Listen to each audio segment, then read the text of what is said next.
Hey YouTubers, living here in New England, we oftentimes have a difficult time finding places to ride that are more than just for a day or so.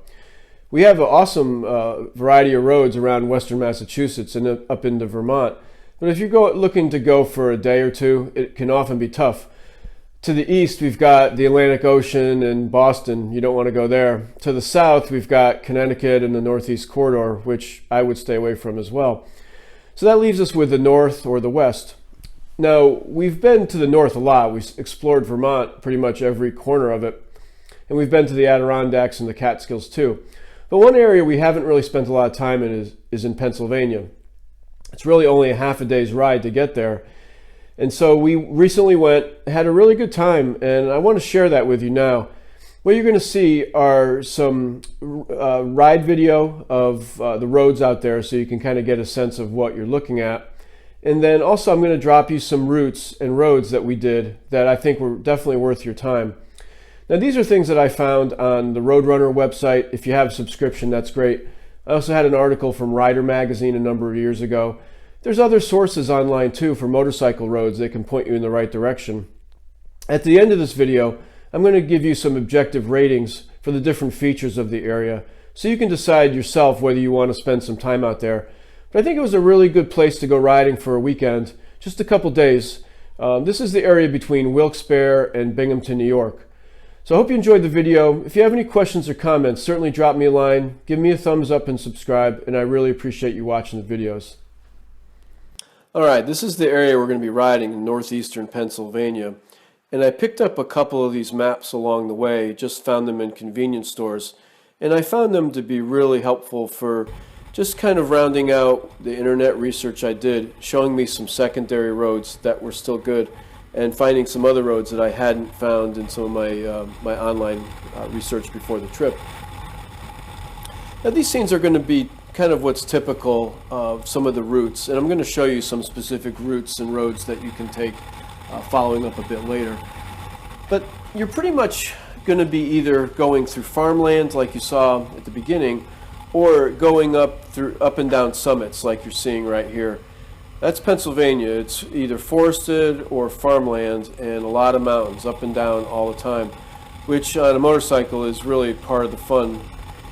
And you're going to see that there's not the kind of tight, twisty turns that you might see in West Virginia or Deals Gap or things like that. What you've got here are these big sweeping turns where you can carry a lot of speed. That's the kind of riding I like to do. It's just really fun. I feel like I can just keep going and going. So hopefully that would be something that you're interested in as well. One thing you got to watch out for here are the animals. And here we had a little bit of a close call with a deer. This is really, in fact, the only deer that we saw the whole trip, so it wasn't too bad. But you definitely got to watch your speed through some of these areas too. Now, I will say that even though I'm riding this bike kind of like on a sport touring pace or sport bike pace or whatever, I think this area is great for a cruising bike, like a Harley or whatever, or even a touring bike, Gold Wings, bigger bikes, baggers, whatever. I mean, you can just take these roads and ride them for miles and miles. As you can see, there's just not a lot of traffic. We're not going through urban areas. It's pretty much exclusively rural, and it's a blast to ride. You don't really even have to think about it too much, and it's really fun. Now, one of the other things that I look for in going to find a place to ride is kind of the culture and history behind a place, to kind of give me a sense of the people. And this is an area that was real heavy with anthracite coal production, but that died out 30 to 40 years ago, and I thought I would see at least some vestiges of that, but there really isn't. You don't really see much of it at all. It's the economy now are either these farms, or the biggest thing lately is fracked gas. That's everywhere in these rural areas. It's a huge part of the economy, which is kind of a surprise for me, coming from states where around here where it's not allowed at all. Just something a little different, worth seeing.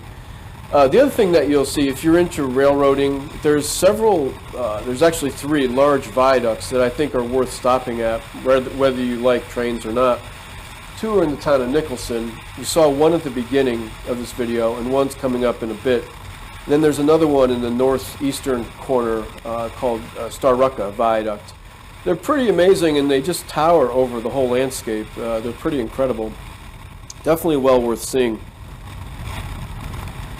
All right, well, next I'm going to show you some of the specific roads, and then I'll do a rating scale for the area.